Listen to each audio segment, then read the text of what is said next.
안녕하세요. 사연 읽어주는 남녀입니다. 오늘도 와주셔서 감사드리며 그럼 오늘의 사연 바로 소개해드리겠습니다.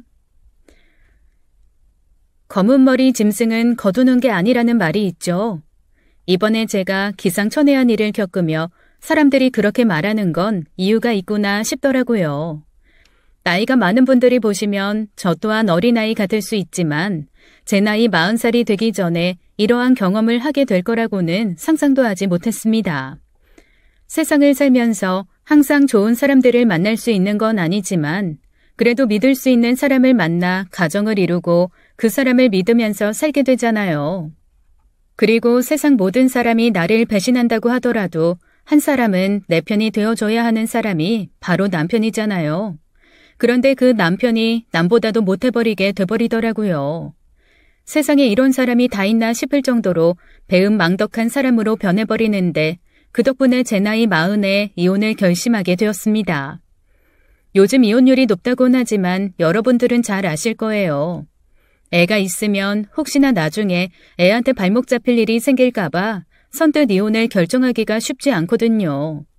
하지만 시어머니나 남편의 하는 행동을 보니 제가 더 참았다가는 남편이 친정아버지한테 폐륜을 저지를 수도 있겠더라고요. 그래서 저는 애 딸린 이혼녀가 되기로 결심했습니다. 사실 시어머니든 전 남편의 잘못이든 이혼을 하면 사람들의 시선이 마냥 달갑지만은 않더라고요. 그래도 제 답답한 속을 좀 풀어보고 싶어 두리번거리다 사연 채널에까지 제 이야기를 보내게 되었습니다. 그럼 제 사연을 풀어보도록 할게요. 저는 남들 다 있는 친정엄마가 계시지 않았어요. 제가 고등학생 때 암에 걸리는 바람에 세상을 일찍 떠나셨거든요. 제가 외동이라 의지할 수 있는 곳이라곤 친정아버지밖에 없었어요. 하지만 저희 친정아버지는 저를 신경 써주실 수 없었죠. 두 분 사이가 정말 좋으셨거든요. 저희 친정아버지는 친정어머니가 돌아가신 뒤로는 일만 하셨습니다. 친정아버지 사업은 승승장구하게 되었죠. 친정아버지가 하는 사업이 잘 되는 덕분에 저는 돈이 부족한 생활을 해본 적이 없었어요. 하지만 항상 정이 고픈 마음이 있었습니다. 어디 하나 기댈 곳이 없어 외로운 학창시절을 보냈거든요. 그래서 남들보다 일찍 결혼을 준비하게 되었어요. 이런 제 마음을 잘 달래주고 든든하게 지탱해주는 모습에 의지가 많이 되었거든요. 저도 모르게 의지하고 싶은 사람이 필요했던 것 같아요. 처음 만나게 된 건 소개팅이었지만 시간이 지날수록 이런 사람과 결혼을 한다면 외롭지 않겠다라는 생각도 많이 했었어요. 그리고 그때는 시어머니를 잘 챙기는 모습이 또 좋아 보였습니다. 사실 아들들이 엄마 챙기는 모습은 흔하진 않잖아요. 시어머니를 잘 챙기는 모습을 보며 나도 저렇게 잘 챙겨주겠지 싶은 마음에 결혼을 결심하게 되었습니다. 서로 결혼 얘기가 나오게 되며 부모님께도 말씀을 드려야겠다 싶었어요. 그래서 친정아버지께 결혼하고 싶은 사람이 생겼다고 말씀드렸을 때 친정아버지가 좋아하실 줄 알았거든요. 그런데 제가 예상한 것과는 다른 반응을 보이셨어요. 아니, 너 나이가 몇인데 벌써 결혼을 한다고 그래? 요즘 애들은 결혼도 늦게 한다고 하던데 설마 너? 급하게 결혼해야 하는 상황이 있거나 한 건 아니에요. 아빠도 아시다시피 엄마 돌아가시고 나서 아빠는 일만 하시지 그래서 혼자 시간 보낸 날이 많았잖아요. 그래서 좋은 사람과 빨리 가정을 이루고 싶어서 그런 거예요. 아니, 나 혼자 너를 키워야 하니 혹시나 네가 돈이 부족해서 하고 싶은 걸 못할까 봐 내가 그런 거였지. 알아요. 제가 아빠한테 투정 부리는 게 아니라 그래서 결혼 일찍 하고 싶었다고 말씀드리는 거예요. 아빠 덕분에 친구들 대학 다니면서 알바하랴 대출받을 때 저 그런 걱정 없이 다녔잖아요. 친정아버지는 제가 하는 말을 묵묵히 들으시고는 도와줄 게 없냐고 물어보셨습니다. 너가 뭐 사회생활을 해봤자 뭐 얼마나 했겠냐. 결혼 혼수나 그런 거 필요한 것들 많을 테니 그건 아빠가 해주마. 요즘엔 그런 거 안 해요. 반반 결혼이라고 해서 각자 모은 돈이랑 같이 대출받아서 할 거니까 걱정 안 하셔도 돼요. 그래도 내가 누구 주려고 그렇게 열심히 일했겠냐. 다 너 해주려고 한 거지. 그러니까. 아빠가 고생하신 거니까 아버지가 쓰세요. 여행도 다니시고. 요즘엔 해외 가서 골프 치는 분들도 많다고 하시더라고요. 갑자기 친정아버지가 이것저것 저를 챙겨주시려고 하는 모습이 저는 어색하기도 하고 당황스러운 마음도 들었습니다. 뭐라도 하나 더 해주고 싶어 하셨지만 저는 친정아버지의 도움을 최대한 안 받고 싶었어요. 아무래도 익숙하지 않다 보니 어떻게 해야 할지 난감했거든요. 그리고 얼마나 힘들게 이루신 것인지 아니까 해주신다고 했을 때도 섣불리 받기는 어렵다고 느껴졌어요. 다들 저와 비슷한 생각을 하실 것 같아요. 저한테 주시기보단 아버지를 위해서 쓰셨으면 했거든요. 그런데 이런 저의 태도에 친정 아버지는 서운하셨던 것 같습니다. 서로 이런 대화를 해본 적이 없으니 결혼 준비하면서 당황스러웠던 적이 한두 번이 아니었습니다. 그러던 어느 날 시어머니 되실 분이 저를 보고 싶다고 하셨어요. 그래서 긴장된 모습으로 시어머니를 뵈러 나갔는데 제 예상과는 다르게 시어머니는 여리여리하며 여성스러운 분이셨습니다. 시어머니가 상냥하게 웃어주시는데 저도 모르게 긴장되었던 마음이 편안해지더라고요. 사실 상견례 날짜도 다 잡았는데 따로 보자고 한 건 딱히 할 말이 있다기보단 그냥 어떤 며느리가 우리 집에 오려나 궁금해서 참을 수가 있어야지. 그래서 내가 우리 아들한테 전화번호 받아내려고 별의별 짓을 다 했어. 내가 갑자기 보자고 해서 놀랐지? 아무래도 조금 걱정이 되더라고요. 혹시 절 마음에 안 들어 하시면 어쩌나 싶었거든요. 아니, 내가 왜 마음에 안 들어 하겠어. 결혼 안 한다고 난리친 아들 결혼하게 만들어준 것만으로도 얼마나 고마운데. 오빠한테 들으셨는지 모르겠지만 저희 엄마가 일찍 돌아가셨거든요. 그러다 보니 안 좋게 생각하시는 분들도 계셔서요. 시어머니는 제가 하는 말을 들으시고는 갑자기 역정을 내시면서 어떻게 사람들이 그럴 수 있냐며 화를 내셨습니다. 아니, 다른 것도 아니고 사고로 그렇게 되신 거잖아. 그런데도 사람들이 그렇게 말한단 말이야? 그런 사람들 말은 듣지도 마. 그리고 뭘 그런 걸 신경 써? 요즘 같은 세상에. 제 이야기를 들으시더니 저보다 더 역정을 내시면서 제 편을 들어주셨어요. 그리고 그런 거로 기죽지 말라고 해주시는데 그 말이 정말 많은 위로가 되었습니다. 시어머니를 뵙고 나니 결혼에 더 확신이 생기더라고요. 그리고 이런 시어머니라면 사이좋은 고부관계가 될 수 있겠다는 기대감도 있었습니다. 엄마가 일찍 돌아가시다 보니 계속해서 친정엄마의 품이 그리웠거든요. 시어머니로 그 자리를 메꿀 수 있다면 더할 나위 없이 좋겠다는 생각이 들었습니다. 친정아버지와 둘이서 어색하게 상견례 장소에 도착한 후 예약한 장소에 들어가니 시부모님들과 남편이 앉아있더라고요. 그래서 가볍게 인사를 하며 들어갔습니다. 시어머니도 저를 보시면서 환하게 웃어주셨어요. 친정아버지도 그 모습을 보셨는지 살며시 웃으셨습니다. 그렇게 저희가 결혼식에 대해서 얘기를 나누는데 친정아버지가 먼저 입을 떼셨어요. 어린 딸을 시집 보내다 보니 부족한 게 많아 신경 쓰이는 것들이 많더라고요. 그래서 그런데 다른 것보다 제가 집 한 채를 해주고 싶은데 혹시 그렇게 해도 될까요? 시어머니는 저희 친정아버지의 말을 듣자마자 그럼 너무 감사하다며 박수를 치셨습니다. 시어머니가 너무 좋아하셔서 제가 친정아버지를 말릴 틈도 없었어요. 사실 사돈이 이렇게 얘기하면 한 번 정도는 괜찮다고 할 만하지 않나요? 시어머니는 기다렸다는 듯이 좋다고 하시니 뭐라 하기가 어렵더라고요. 그리고 그 옆에서 남편도 장단을 맞추며 한마디 했죠. 장인어른이 그렇게 해주시면 너무 감사하죠. 저희가 모은 돈으로 결혼식 준비하고 전세자금 대출해서 집 장만하는 것만으로도 숨이 턱 막혔거든요. 그 중에서 저만 그 결정이 달갑지 않았습니다.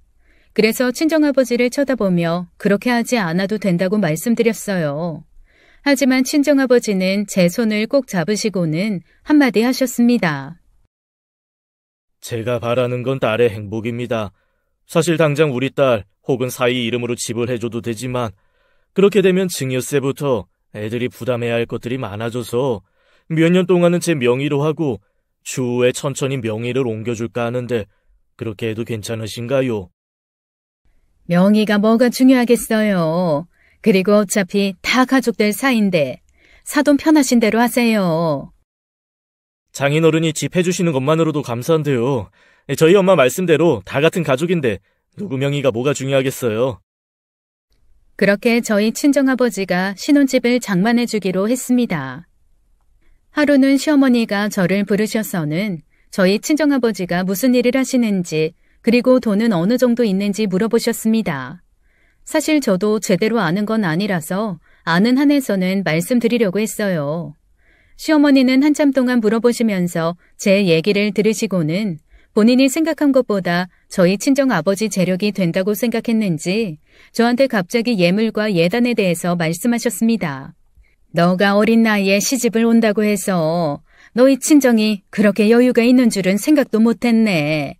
그러면 우리 예단이나 예물 같은 것도 하는 게 좋을 것 같은데 친척들한테 이불도 좀 돌리고. 사실 예정에도 없던 예물이나 예단을 요구하시는 것만으로도 당황스러웠는데 친척들한테 돌릴 이불에 대해서도 말씀을 하시더라고요. 이건 아닌 것 같다는 생각에 시어머니한테 조심스럽게 제 생각을 말씀드렸습니다. 네? 갑자기요? 저희 그런 거 안 하기로 했잖아요.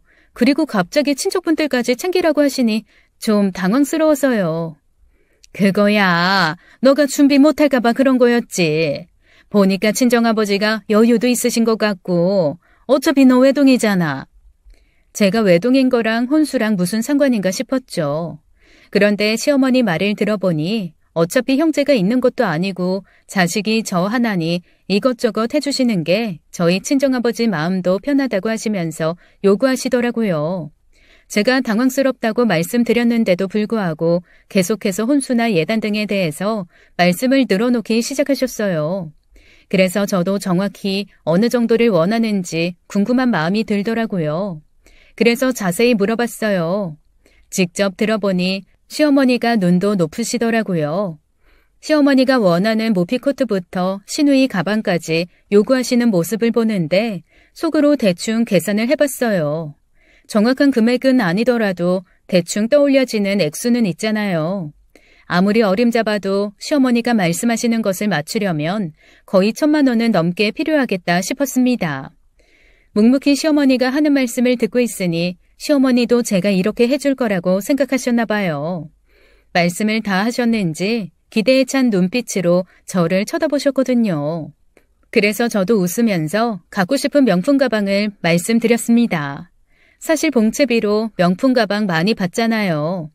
그런데 저희는 어차피 둘 다 돈이 많아서 하는 결혼도 아니고 이왕이면 절약할 수 있는 건 절약하면서 준비하고 있었는데 시어머니가 갑자기 예물이나 예단을 원하시니 저도 똑같이 해달라고 말씀드렸어요.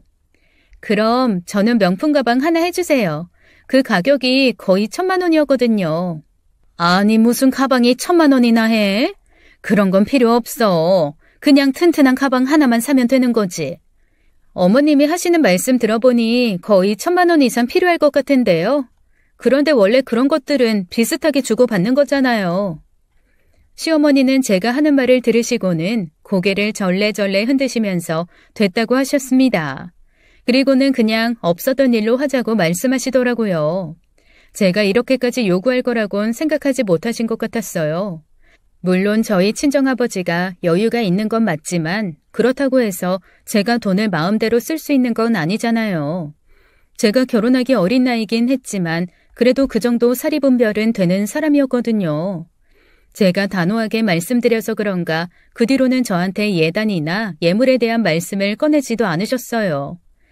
사실 제가 이렇게 말씀드렸는데도 불구하고 계속해서 저한테 이거 해달라 저거 해달라 하셨다면 저도 결혼을 결심하진 않았을 거예요.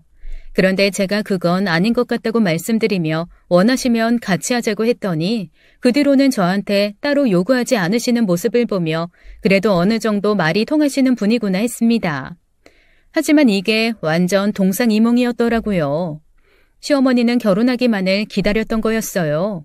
결혼하고 나서 요구해도 되겠다고 생각하셨던 것 같습니다. 결혼하기 전엔 제가 결혼을 안 한다고 할 수도 있으니 조심하신 거였어요.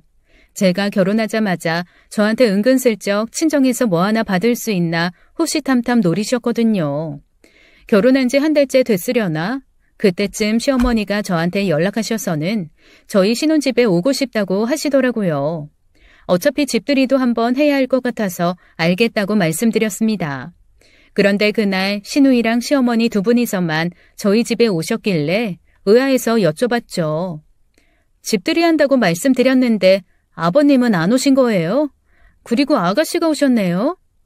아빠는 오늘 시간이 안 된다고 하더라고요. 그런데 엄마한테 얘기 들어보니 집들이 날짜를 잡았다고 하길래 엄마랑 둘이 먼저 와봤어요. 너희 아빠 시간 또 맞추려면 언제 올 수 있을지 모르잖아. 이번에 한 번 하고 다음번에 또 한 번 하면 되는 거지. 집들이를 누가 여러 번 하고 싶겠어요. 저 역시도 한 번에 끝내고 싶었는데 아버님이 오지 않으셔서 의도치 않게 한 번 더 해야겠더라고요. 사실 다음번에 같이 오라고 말씀드리고 싶었는데 시어머니나 시누이 둘 다 벌써 저희 집에 들어가서 구경을 하고 있었습니다. 거기다 대고 집 나가라고 할 수도 없잖아요. 그래서 저도 체념을 했죠. 집을 구석구석 보던 시누이가 갑자기 가구나 저희 소품에 대해서 관심을 갖기 시작했습니다. 근데 이런 소파는 얼마나 해? 가격이 좀 있어 보이는데? 사돈이 여유가 있으시잖아. 그리고 딸 하나 있는 거 결혼시키는데 힘 좀 주셔야지. 아무래도 그렇지. 하긴 내 동생같이 착한 애랑 결혼하려면 이 정도는 해야지. 시어머니와 시누이 둘이서 쿵짝이 어찌나 잘 맞는지 저는 그냥 한 귀로 듣고 한 귀로 흘리며 음식 준비를 하고 있었습니다. 남편도 시어머니와 시누이 목소리를 들었는지 안방에서 나와서 같이 얘기를 나누는데 의도치 않게 대화 내용이 귀에 들어오는데 좀 거슬리더라고요. 나 나중에 결혼하면 뭐 해줄 거야? 세탁기랑 건조기 세트랑 TV 하나 정도는 해줄 수 있지? 동생 결혼하는데 오빠가 돼서 혼수는 해줘야지. 그리고 너희 오빠 돈 많아서 그 정도는 해줄 수 있어. 그래. 뭐 너 결혼할 때 혼수는 오빠가 책임져 줄게. 걱정하지 마. 그런데 만나는 사람 있어? 만나는 사람이야 항상 있지. 좋은 회사 다니고 있긴 한데 집안이 잘 사는 것 같진 않더라고. 그럼 그냥 다른 애 만나. 집안도 봐야 하는 거야. 못 사는 집으로 시집 가면 네가 벌어서 시댁에 돈 보내줘야 돼. 그러니까 우리 며느리처럼 여유 있는 집안 사위 데려와. 셋이서 얘기하고 있는데 거기다 대고 무슨 말씀이냐고 하기도 웃기잖아요. 빨리 밥 먹고 집에나 가셨으면 좋겠다 싶었습니다. 다 같이 저녁을 먹는데 시누이가 철없는 소리를 하기 시작하더라고요. 언니, 제 친구네 오빠가 이번에 결혼하는데 자기는 새언니한테 명품 가방 하나 받았다고 하는데 저는 왜 하나도 없어요? 저희는 그런 거 없이 결혼하기로 했거든요. 그래서 저도 뭐 하나 받은 거 없어요. 제 친구네 오빠도 반반 결혼한다고 했는데 새언니가 그냥 시누이랑 친하게 지내고 싶다고 하면서 선물로 줬다는데 언니도 저 하나 사주셔야 하는 거 아니에요? 심지어 잘 사신다면서요. 옆에서 시어머니가 시누이 말을 맞장구 치면서 얘가 이렇게까지 말하는데 하나 해주라는 식으로 말씀을 하시더라고요. 그래서 제가 똑부러지게 말씀드렸죠. 제가 아가씨한테 해드리면 어머님이 저한테 사주셔야 하는데 괜찮으시겠어요? 아가씨가 원하는 가방 있으면 사드릴게요. 그 김에 저도 하나 받으면 되니까요. 웃으면서 저도 받으면 되니 갖고 싶은 거 얘기하라고 했거든요. 그러니 아무 말을 못하고 어버버 하더라고요. 이렇게 은근슬쩍 뭘 해달라고 한 적이 한두 번이 아니었어요. 그래서 남편한테도 뭐라고 한 적이 있었습니다. 그럴 때마다 남편은 우리 친정이 여유가 있어서 그런 것 같은데 어차피 해주지도 않을 거면서 뭘 그렇게 열을 내냐고 하더라고요. 이렇게 저희 친정이 잘 산다는 이유로 뭐 하나 콩고물이 떨어지지 않을까 하는 시어머니와 시누이가 조금씩 꼴보기 싫어지더라고요. 그러던 어느 날 시어머니 댁으로 다 같이 저녁을 먹으러 간 날이었어요. 2주 혹은 한 달에 한 번씩 다 같이 모여서 식사를 했었거든요. 그렇게 저녁 식사를 한 후 과일을 먹으면서 얘기를 하고 있는데 갑자기 남편이 한숨을 푹 쉬면서 회사 일하기가 너무 힘들다고 하더라고요. 그 말을 듣던 시어머니가 갑자기 저한테 한마디 하셨습니다. 얘 요즘 회사 다니는 거 힘들어하는데 너가 사돈한테 잘 말씀드려서 사업할 수 있도록 좀 해주면 안 되니? 제가 저희 아빠한테요? 왜요? 아니 그리고 회사 잘 다니고 있는 사람한테 무슨 사업이에요? 내 아들이라서가 아니라 우리 아들이 워낙 영특해서 누구 밑에서 일을 잘 못해. 자기가 사장이면 모를까. 어차피 아버지도 사업하시니까 그거 좀 어떻게 물려받을 수는 없을까? 어차피 너는 사업 안 할 거 아니야. 남편은 시어머니 말을 듣더니 괜찮다고 생각했는지 옆에서 자기도 사업을 하고 싶다며 한마디 거들더라고요. 내가 말을 안 해서 그렇지. 사실 나는 사업이 체질에 맞아. 당신이 장인어른한테 얘기 좀 잘해주면 안 될까? 남한테 맡기는 것보다는 사위가 사업 물려받아 사는 것도 좋잖아. 당신이 원래 사업했던 사람도 아닌데 말도 안 되지. 그리고 사업이 얼마나 힘든데 우리 아빠도 맨날 월급쟁이가 편하다고 하셨어. 그거야 그냥 하는 말씀이신 거지. 내가 사업을 안 해서 그렇지. 사업하면 잘할걸. 오히려 장인어른이 더 좋아하실 수도 있어. 그래도 그건 아닌 것 같아. 당신 힘으로 사업하는 것도 아니고. 솔직히 저희 남편이 원래 사업을 하는 사람이었고 친정아버지가 하는 사업과 비슷했다면 저도 친정아버지한테 말씀드릴 수 있었겠죠. 저희 남편이 친정아버지 사업을 맡아서 하면 친정아버지가 쉬실 수 있으니까요. 그런데 평생을 회사만 다닌 사람이 하루아침에 사업을 하는 것이 말도 안 되는데 그거로 성공하기도 쉽지 않잖아요. 제가 그건 아닌 것 같다고 말씀드리니 시어머니가 갑자기 시누이에 대해서 얘기를 꺼내셨습니다. 그럼 사돈회사에 우리 딸 좀 취직시켜줘라. 얘가 취직하려고 일자리 알아보는데 너희 친정아버지 회사에 넣어주는 거 정도는 할 수 있잖아. 아가씨 분야도 다르고 저희 친정아버지 회사는 오래 다니신 분들이 많아서 필요한 사람도 없으실 거예요. 그래도 데려다 놓으면 시킬 일이 있겠지. 시어머니는 시누이를 어떻게든 저희 친정아버지 회사에 취업시키고 싶어 했지만 제가 그건 절대 안 되는 일이라고 못 박았어요. 어떻게 보면 시어머니나 남편 그리고 시누이까지 친정아버지의 도움을 어떻게든 받고 싶어 했지만 제가 중간에서 가로막는 것처럼 보였나 봐요. 이때부터 시어머니가 저를 대하는 태도가 달라지기 시작했습니다. 저한테 틱틱거리는 말투로 말씀하신 적도 많으시고 저 들으라는 식으로 궁시렁거린 적도 한두 번이 아니었거든요. 그러던 어느 날 친정아버지 건강이 안 좋아지셨다는 연락을 받았어요. 그 전화를 받자마자 저는 병원으로 달려갔죠. 친정엄마를 병으로 먼저 보낸 터라 친정아버지 아프다는 소식에 가슴이 철렁했거든요. 헐레벌떡 병원으로 가니 친정아버지가 병실에 누워 있으셨어요. 그 모습을 보는데 친정엄마 생각이 나며 눈물이 핑 돌았습니다. 제 얼굴을 보신 친정아버지는 저를 보면서 별일 아니라며 다독여주셨어요. 하지만 저는 너무 걱정이 되더라고요. 의사 선생님을 붙잡고는 친정아버지 어디가 아프신 거냐고 물어봤습니다. 의사 선생님도 아직 검사 중이고 원인을 찾고 있다고 하시더라고요. 암 같은 큰 병은 아니라서 다행이라는 생각도 들었지만 그러다 심각한 희귀 질환이면 어쩌나 싶은 걱정도 있었어요. 그래서 남편한테 이 사실을 얘기했죠. 친정아버지가 갑자기 입원하시는 바람에 당신도 알다시피 엄마를 병으로 보내서 내가 친정아버지 병간호를 하고 싶은데. 당연히 그래야지. 장인어른 어디가 어떻게 안 좋으신 건데 내가 뭐 도와줄 건 없어? 사실 지금 왜 그런지 몰라서 계속 검사받고 있는 중이야. 큰 병이 아니어야 할 텐데. 장인어른 운동도 열심히 하시고 건강에 좋은 것들도 잘 챙겨 드셨잖아. 그러니까 걱정 안 해도 될 거야. 괜찮으실 거야. 남편이 당연히 친정아버지 병간호를 해야 한다고 얘기해 주는데 너무 고맙더라고요. 처음에는 회사에 휴직을 내려고 했거든요. 그런데 시어머니가 연락하셔서는 친정아버지가 아프신데 회사가 뭐가 중요하냐고 하시면서 회사를 그만두고 친정아버지 병간호에만 신경 쓰라고 하시더라고요. 그 말씀이 너무 감사했어요. 그래도 가족이구나 싶었거든요. 그렇게 제가 회사도 그만두고 친정아버지 병수발을 드는 도중에 친정아버지 몸에 용종이 발견됐습니다. 어차피 병원에 있다 보니 빠르게 수술을 진행할 수 있었어요. 제가 친정아버지 수술에 대해선 한 번도 얘기를 한 적이 없었거든요. 그런데 마침 수술받은 날 시어머니와 남편이 병문안을 오셨습니다. 아무래도 수술을 하고 나오신 직후다 보니 깨어나지도 못하신 상황이라 제가 대신 말씀드렸어요. 친정아버지가 지금 수술받고 나오셔서 아직 못 깨어나셨어요. 오시기 전에 연락 주셨으면 제가 다음번에 오시라고 말씀드렸을 텐데. 그래도 사돈이 병원에 입원하셨다고 하는데 안 찾아뵙는 것도 예의가 아닌 것 같아서 이렇게 온 건데.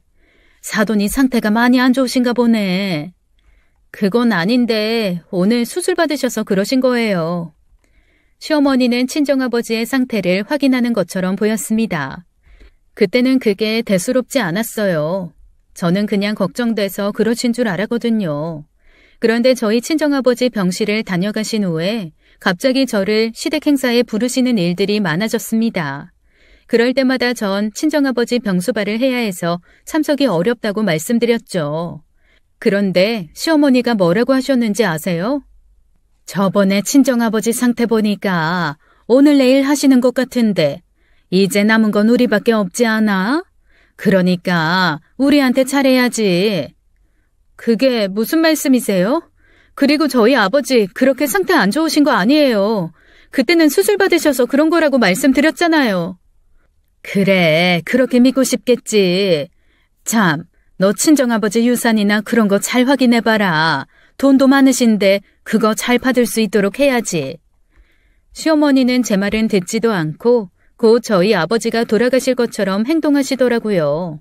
그래서 제가 다시 건강 회복하실 거라고 말씀드리니 시어머니는 비아냥거리면서 좋아져봤자 얼마나 좋아지겠냐고 하셨습니다. 친정아버지 걱정하던 사람이 맞나 싶더라고요. 그런데 이렇게 태도가 변한 건 시어머니뿐만이 아니었어요. 남편도 시어머니처럼 행동하기 시작하며 무슨 일이 생겨도 저한테 뭐 하나 말하는 법이 없었습니다. 하루는 남편이 못 보던 차키를 갖고 있길래 제가 무슨 차냐고 물어봤어요. 그런데 남편이 우물쭈물하며 말을 잘 못하더라고요. 그래서 시어머니나 시누이 차인가 싶었죠. 어머님 차 새로 뽑으신 거야? 언제 뽑으신 거야? 근데 당신이 타고 다니는 거야? 뭐 그런 셈이지. 아무래도 회사 다니니 차가 없으니 불편하더라고. 아니 차가 생겼으면 나한테 얘기해 줄 수 있는 거 아니야? 만약 내가 이 차키에 대해서 물어보지 않았으면 얘기 안 했을 거 아니야. 뭘 그런 걸 하나하나 다 얘기해. 내가 뭐 하면 그런가 보다 하면 되는 거지. 그리고 시간 지나면 내가 어련히 알려줄까. 당신은 좀 참을성이 부족한 것 같아. 제가 꼬치꼬치 물어보니 남편은 귀찮다는 듯이 저를 대했습니다. 차도 생겼겠다. 남편한테 친정아버지 병원 좀 데려다 달라고 했어요. 지하철로 가는 것도 편하지만 날씨가 추워지니 이왕이면 따뜻한 차를 타고 가고 싶은 생각이 들었거든요. 차가 없을 때는 같이 지하철도 타고 다녔던 터라 차가 있으니 선뜻 데려다 줄 거라고 생각했습니다. 예전에는 오히려 본인이랑 같이 병문안 가자고 한 적도 많았거든요. 그런데 갑자기 저보고 자기가 거길 왜 가냐고 하면서 혼자서 다녀오라고 하는데 어안이 벙벙했어요. 그리곤 저한테 본인은 이제 친정아버지 병원에 안 갈 거라고 선포를 하길래 제가 왜 그러냐고 물어봤죠. 저번에 보니까 장인어른 곧 돌아가실 것 같던데 그거 보니까 우리 부모님 살아계실 때 잘 챙겨드려야겠다 싶더라고. 우리 친정아빠 건강 많이 좋아지고 있다니까. 당신까지 왜 그렇게 말해. 안 그래도 시어머니가 그렇게 말씀하셔서 속상한데. 그게 사실이니까 그렇지. 그리고 당신도 이제 누워있는 사람 말고 살아있는 우리 부모님한테나 잘해. 남편까지 친정아버지가 곧 돌아가실 거라는 식으로 얘기하는데 너무 속상했습니다. 그래서 친정아버지 병실에서 몰래 눈물을 훔쳤죠. 그 모습을 보던 친정아버지가 무슨 일이냐고 물어보셨어요. 아버지의 따뜻한 목소리에 저도 모르게 눈물이 줄줄 흘러내렸죠. 그렇게 친정아버지의 품에서 한참을 울고 나서 지금까지 있던 일들을 말씀드렸어요. 그러니 아버지가 저보다 더 속상해하셨습니다. 사람들이 어떻게 그러냐. 언제는 너를 딸처럼 생각해준다고 하더니 나도 사실 이번에 몸이 안 좋아지면서 너 걱정을 얼마나 했는지 몰라. 그래서 사위한테 더 잘해주려고 했는데. 아빠, 그럴 필요도 없어요. 나는 이번에 시댁 식구들이 하는 거 보면서 오만정이 다 떨어졌다니까요. 솔직히 아빠가 충격받으실까봐 이혼한다고 말씀 못 드리는 거예요. 너한테는 그렇게 해놓고 나한테 와서는 너가 나 때문에 병원에 자주 와서 차가 필요한다고 하길래 내가 하나 뽑아줬는데. 차요? 아니, 우리 집에서 지하철 타고 오면 병원 앞인데 내가 차가 뭐가 필요했어요. 그리고 아빠도 아시다시피 서울은 차 갖고 다니는 게 더 일이잖아요. 아니, 잠깐.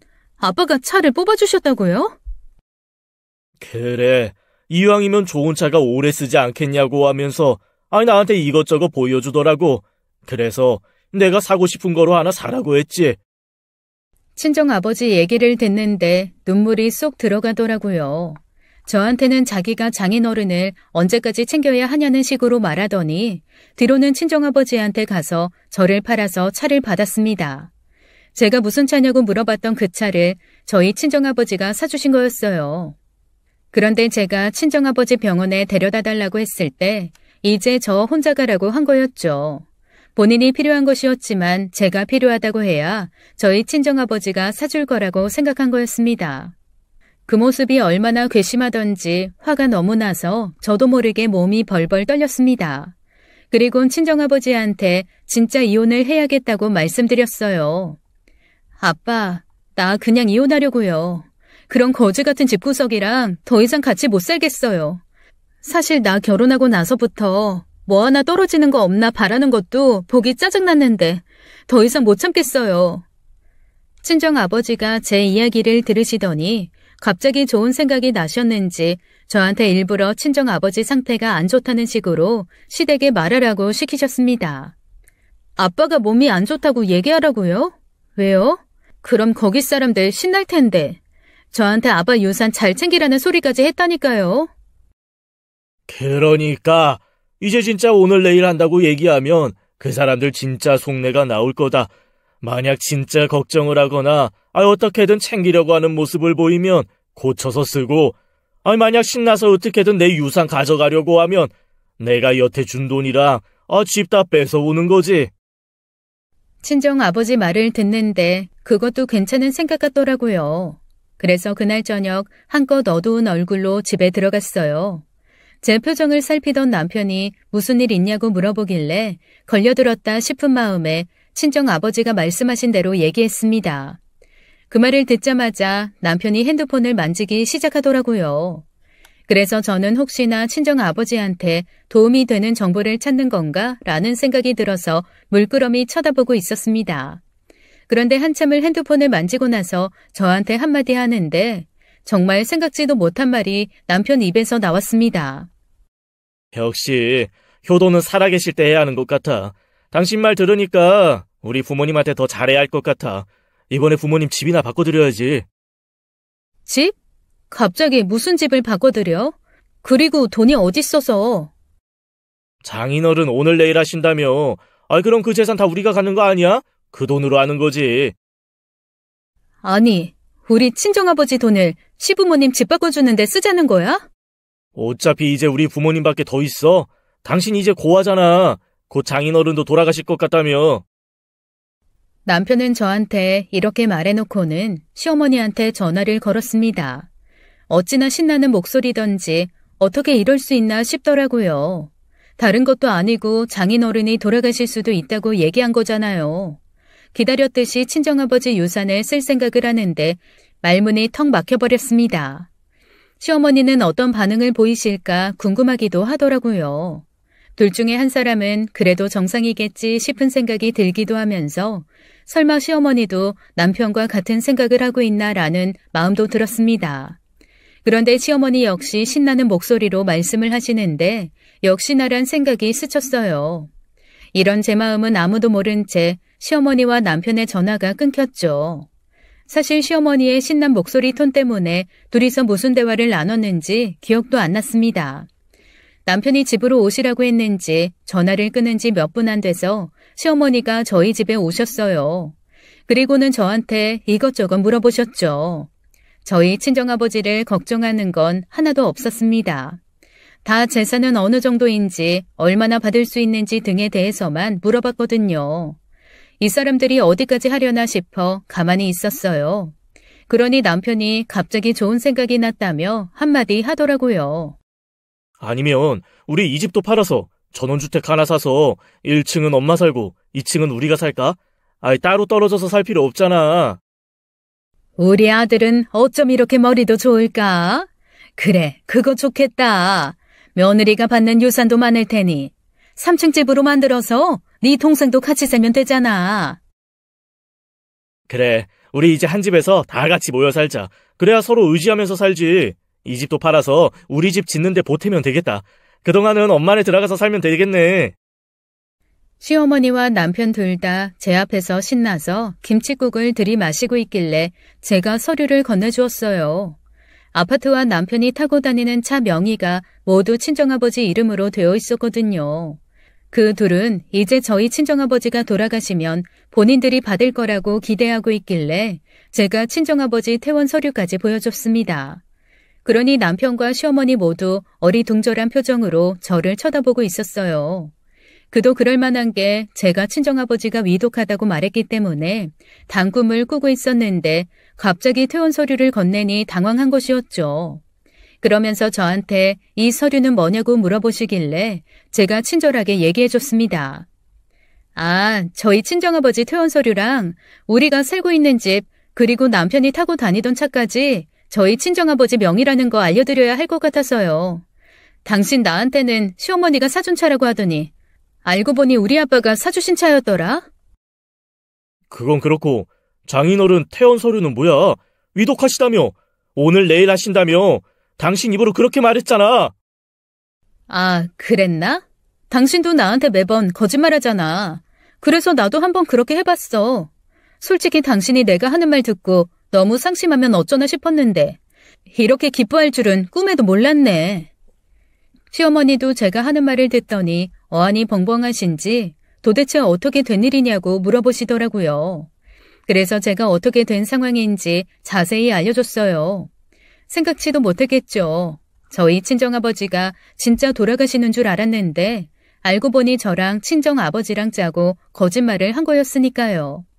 둘 다 분했는지 오히려 저한테 화를 내더라고요. 아니 어른을 놀리는 것도 아니고 이게 뭐 하는 짓이야? 그런 거짓말을 왜 하는 거야? 그리고 그렇게 해서 당신이 뭐 얻는 거라도 있어? 괜히 우리만 이상해졌잖아.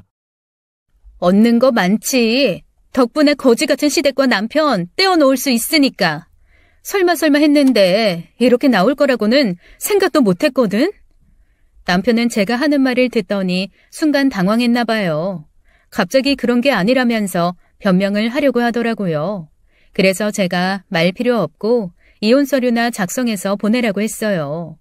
제가 작성해야 하는 부분은 다 적어서 건네줬거든요. 어차피 이혼하는 거 소송하며 돈 날리고 시간 날리는 거 아깝잖아요. 그리고 제가 당장 친정아버지가 사준 집에서 나가라고 했습니다. 그런데 얼굴이 얼마나 두꺼운지 뻔뻔하게 나오더라고요. 내가 이 집을 왜 나가? 그리고 당신이랑 나랑 이혼하면 나한테 재산 분할해줘야 하는 거 몰라? 당신이 아버님한테 받은 거 나한테도 절반 떼줘야 해. 내가 친정아버지한테 뭘 받았는데? 이 집도 내 명이 아니고 친정아버지 명이라는 거 당신 못 봤어? 아까 내가 서류 보여줬잖아. 그리고 친정아버지 소유인데 그게 왜 우리 재산 분할에 들어가니? 말이 되는 소리를 해야지. 남편은 제가 하는 말을 듣더니 갑자기 바닥에 떨어진 서류를 보기 시작하더라고요. 그리곤 저를 쳐다보며 변명을 하기 시작했어요. 시어머니도 옆에서 지켜보시면서 저한테 그런 뜻으로 한 말이 아니라고 하시는데 기가 막히더라고요. 아까는 둘이서 친정아버지 돌아가시면 그 재산으로 집을 짓네 마네 하더니 저희 친정아버지가 정말 위독한 게 아니라는 점을 확인하고 나서는 그런 뜻이 아니었다고 하는데 그게 말이 되나요? 긴 말 필요 없고 이혼 서류 작성해서 법원에 빨리 제출하자고. 당신 같은 사람이랑 한시도 같이 있고 싶지 않거든? 제 말을 듣던 남편이 갑자기 무릎을 꿇고서는 미안하다고 사과를 하기 시작했어요. 하지만 저는 그게 진심이라고 생각하지 않았습니다. 악어의 눈물 같았거든요. 이 순간만 모면하면 되겠다는 생각이 남편 얼굴에 쉬어있는 것 같았어요. 남편이 무릎을 백날 천날 꿇어도 저는 이혼을 번복할 생각이 없었습니다. 그래서 남편과 시어머니를 친정아버지가 사주신 집에서 쫓아내버린 후 비밀번호를 바꿔버렸어요. 제가 이렇게 나오니 시어머니가 친정아버지한테 가서는 애들 이혼시키는 건 아니지 않냐는 식으로 말씀을 하셨다고 하더라고요. 하지만 저희 친정아버지도 저한테 어떻게 된 상황인지 다 들으신 후였으니 저보다 더 역정을 내시면서 여기에 어떻게 발을 들이냐는 식으로 호통을 치셨나 봅니다. 시어머니가 저한테 전화해서는 잘못했다고 얼마나 빌었는지 몰라요. 내가 그런 뜻으로 말한 게 아니라 가족끼리 모여 살면 힘들 때 서로서로 도움도 될 수 있고 그래서 그런 거였지.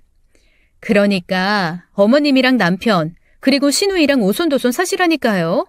저 빠져드린다고요. 아, 근데 남편이 오히려 저한테 위자료를 줘야 하는 상황이라 돈이 없어서 전원주택은 못 지으시겠네요. 내가 어떻게 하면 될까? 응? 내가 어떻게 하면 화풀 거야? 무릎 꿇으라면 100번이라도 더 꿇을게. 한 번만 용서해줘. 저희 친정아버지 돌아가시라고 고사 지내는 사람이랑 어떻게 사돈을 맺겠어요? 그리고 어머님 아들한테도 빨리 이혼 서류 작성해서 제출하라고 해주시겠어요? 그렇게 시간 끌면 그냥 변호사 선임할 거라고 전해주세요. 뭘 그렇게까지 해. 그래도 가족이었잖아. 이번엔 우리가 경솔하게 행동한 게 맞으니까 사과할게. 사실 너가 거짓말한 것도 잘못된 거긴 하잖아. 응? 그래서 어머님이랑 남편 속내 알았죠. 얼마나 다행이에요. 더 같이 살다가는 친정아버지가 힘들게 이룬 거 홀랑 뺏길 것 같아서 더 못 살겠다니까요. 시어머니는 어떻게든 저를 설득하려고 하시더라고요. 계속 말씨름하는 것도 힘들어서 시어머니와 남편 전화를 차단해버리고는 이혼 소송을 진행했어요. 친정아버지 병실에도 시어머니와 남편이 많이 찾아와서는 잘못했다고 빌었다는데 그 말이 진심이라고 생각하는 사람은 아무도 없었습니다. 친정아버지가 저한테 좋은 변호사 소개해주겠다며 전화번호를 건네주셨어요. 이력을 확인해보니 판사로 오래 일하신 분이더라고요. 그분의 도움을 받아서 남편과 이혼 소송을 진행했습니다. 처음에는 잘못했다고 싹싹 빌었던 남편이 막상 이혼 소송에 들어가니 뭐 하나도 안 뺏기려고 하는 모습에 혀를 내둘렀습니다. 원래 본인 것이었다면 아까울 수 있지만 처음부터 저희 친정아버지 것이었거든요. 그런데 뭘 그렇게 아까워하나 싶었습니다. 결국 남편은 저한테 위자료로 3천만 원을 줘야 하는 것으로 판결이 이루어진 거죠. 그 판결이 이루어지고 나서 남편이 저를 찾아와서는 한 번만 봐달라고 빌었어요. 당신이 집도 차도 다 가져가서 나 돈 한 푼 없는데 어떻게 내가 3천만 원이라는 돈을 당신한테 주겠어? 내가 이렇게 빌 테니까 그거 안 받으면 안 될까? 대출을 받든 회사에서 받는 월급을 나한테 다달이 붙이던지 해.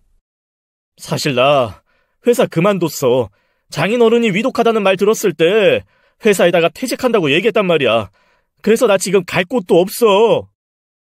제가 친정아버지 위독하다는 말을 했을 때 남편이 한참 동안 핸드폰을 만졌거든요.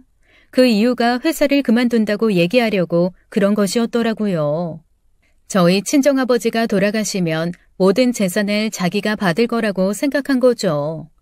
아니 받아도 딸인 내가 받는 건데 왜 본인이 회사를 그만두는지 이해를 할 수도 없었어요. 제 돈이 곧 본인 돈이라고 생각해서 그렇게 행동한 것 같아요. 뭐가 됐든 제 상식으로는 이해가 안 되는 행동이었는데 그 핑계를 대면서 저한테 봐달라고 말하는데 제가 그걸 이해해 줄 필요는 없잖아요. 본인이 그렇게 선택한 건데 이제 와서 저보고 돈 없다고 얘기하면서 봐달라고 하는 것도 어이가 없었습니다. 그게 나랑 무슨 상관인데? 그럼 알바를 뛰던 다른 회사를 알아보던지 해서 돈을 벌어야지. 내가 왜 당신 사정을 봐줘야 하는데? 그래도 이 정도는 당신이 이해해 줄 수 있잖아. 당신이 거짓말만 안 했으면 내가 회사 관둘 일도 없었고. 아니지. 당신이 당신 것도 아닌 걸 탐내서 그런 거였지. 왜 남 탓을 해? 당신이 선택한 거 가지고. 그리고 회사 그만두는 거에 대해서 나한테 말 한마디 한 거 있어? 없잖아.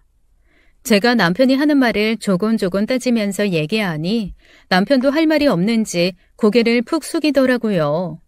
시어머니도 몇 차례 저희 친정에 오셔서는 잘못했다 한 번만 용서해달라고 하는데 벌써 서류에는 이혼이 완료된 상태였어요. 그리고 이후 친정아버지도 건강을 회복하셔서 저와 같이 지내게 되었습니다. 친정아버지나 저나 이번 일을 겪으면서 하는 말이 있어요. 이건 하늘에서 엄마가 도와줬다고밖에 생각할 수 없다고 느끼거든요. 아마 친정아버지가 갑자기 병원에 입원할 일이 없었다면 저 또한 남편과 이혼하는 일은 없었을 거예요. 남편과 시어머니의 속내를 모르고 살았을 테니까요. 그런데 친정아버지가 몸이 안 좋다고 처음 얘기했을 때만 하더라도 어떻게든 챙기라고 하더니 상태가 안 좋아졌다는 소식에 둘이서 친정아버지 재산을 하나라도 더 가져가려고 하는 모습에 정이 다 떨어지더라고요. 처음에 친정아버지 병명을 알지 못했을 때는 걱정도 많았지만 알고 보니 과로셨던 거였어요. 연세도 있으신데 계속해서 일을 하시는 게 신체적으로 정신적으로 무리가 된 거였죠. 그런데 저희는 그것도 모르고 MRI, CT 등 이것저것 검사를 한 거였습니다. 사실 비싼 검사를 해야지만 결과가 나오는 것이라고 생각했거든요. 하지만 너무 그런 것들에만 집중해서 왜 그런가 찾아보니 더 원인을 찾지 못했던 거였습니다. 그런데 예상치도 못한 기본 검사에서 친정아버지의 건강 상태를 알게 되었던 것이었어요. 그래도 비싼 검사를 한 덕분에 우연히 용종이 발견되어 수술을 한 것이었는데 시어머니와 남편은 그 모습만 보고 친정아버지가 위독하다고 생각해 김치국을 사발로 들이마신 것이었습니다. 그리고 둘이서 제 친정아버지가 돌아가시기만을 바란 것이었죠. 지금 생각해도 사람들이 어떻게 그럴 수 있나 소름이 돋아요. 친정아버지가 열심히 이룬 재산을 본인들 것이 될 날만을 기다렸던 거죠. 하지만 다행히 그런 일은 일어나지 않았어요. 아마 먼저 하늘나라로 간 친정엄마가 도와주신 것이었겠죠. 아빠랑 종종 친정엄마가 하늘에서 도와준 거라는 말만 되풀이하고 있습니다. 이 일이 아니었다면 친정아버지 재산을 기생충 같은 시댁과 남편한테 뺏길 뻔했으니까요. 남편이 그렇게 바라던 전원주택은 현재 제가 살고 있습니다. 아무래도 친정아버지가 너무 일만 하신 것 같아서 한적한 곳에 있는 전원주택을 사서 지내고 있는 중이에요. 사실 친정엄마가 돌아가신 이후로는 친정아버지와 살갑게 지낸 적이 없다고 느꼈거든요. 하지만 이러나 저러나 역시 저 생각해주는 사람은 친정아버지밖에 없는 것 같더라고요. 그래서 요즘 아버지께 여태까지 못다한 효도를 하며 지내고 있습니다. 그런 말 들어보셨죠? 신은 인간에게 견딜 수 있는 시련만 주신다고요.